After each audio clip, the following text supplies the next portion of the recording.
Hey, welcome back to Career Jumpstart series. Today we have another special episode for you, featuring our international student champion at Career Services, Chae. Nick, how are you? Doing pretty good. How are you doing?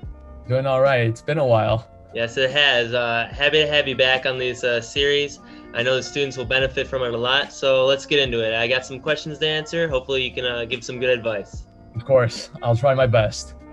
All right. So, as an international student, how do you approach recruiting? How proactive do you have to be in your position? Well, that's a great question. And as an international student, I realized that one thing that was really apparent when I went to my first career fair during my freshman year was that there's not a lot of companies out there who sponsor us. But one thing that I definitely realized is that there are definitely, that's not to say that there are absolutely no companies that sponsor us. So the approach that I partook in during my time recruiting was be smart in where you approach, in the sense that get to know the program, get to know what you want, really identify what you truly want. I guess that's what I mentioned in the previous point, but I'd like to hammer that point in, because knowing what you really want gives an indication to the recruiters that, oh, this kid really does want this program because of X, Y, and Z reasons. And that really helped me really articulate why I wanted the program, why I wanted to be a part of the company, and what I really valued. And having those three things is really critical when you're recruiting, because obviously the recruiter sees a lot of candidates and potential candidates as well, and they want to see who's the right fit for their company. And if you can articulate those points, you're more likely than not to get that opportunity, even if you're an international student and require sponsorship. And that's the approach I partook in. Yeah, I definitely agree that being proactive in general at these career fairs, knowing like what the company is, who you want, is very helpful, and especially facing the extra challenges international students do, it is a great way to approach it. But as an international student, we talked about the challenges, but what are the like key challenges that you face when recruiting? What are the common ones that some maybe freshman or sophomore level students might see as they're going into the career fairs?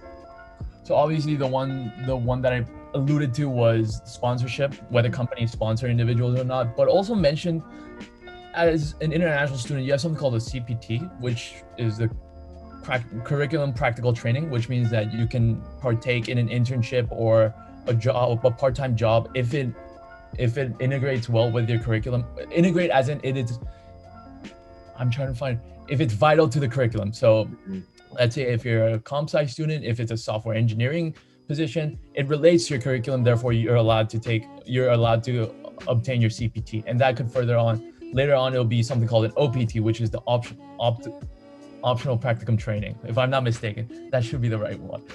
And that's where you can also, after you graduate, you can partake in further, where you can apply for the full-time positions. But referring back to the question that you had, some of the challenge is, I'd say it's more or less the same with most students that are domestic, whether they're international. It's really getting to know the company, getting to know what you really want as an individual, what programs that you really think would be beneficial to you as an individual, what you value, and also where you see yourself in your long-term career. Yeah, so because it obviously is a little harder as an international student because you have more hoops to jump through, as you said. And to make it easier, I know resources are always there for you. You mentioned a couple guides and a couple docs that you have to fill it out, but where could you find these? What resources could help you and other international students? So mainly, obviously, you have your peers that have gone through this process. That's probably the closest affiliation that some people have. But also, you also have OIS, who are the ones who takes care of your CPT and also helps you guide with the OPT process. They're really key in your process in terms of your junior and senior year once you apply for these resources. But also, the career services has a lot of individuals and personnel that can help you out throughout this transition, because this is not our first time rodeo where it's our first time doing this. We've gone through this process. We're also currently in the process of creating documents that will help you within specific schools. At Luddy Career Services, where we have a CPT cheat sheet, and we also have personnels that can help out with these situations. I am aware, Nick, I think you're also aware of Megan, who actually transferred over from OIS to Career Services. So whenever you have any questions, feel free to reach out to us, and feel free to drop in by our office, our drop-in hours, if you have any questions. Yeah, definitely. All career services here to help. There's a bunch of resources. I know Chae could answer a bunch of your questions, all of your questions. You could schedule an appointment with him specifically, and he'll even guide you even better. But thank you, Chae. It means a lot for coming on the show again. But that's a wrap for this week's Luddy Career Jumpstart. We'll see you next time when we discuss a different topic, talking about how to boost your career in tech. Thank you, Chae. Thanks, Nick. All summer and after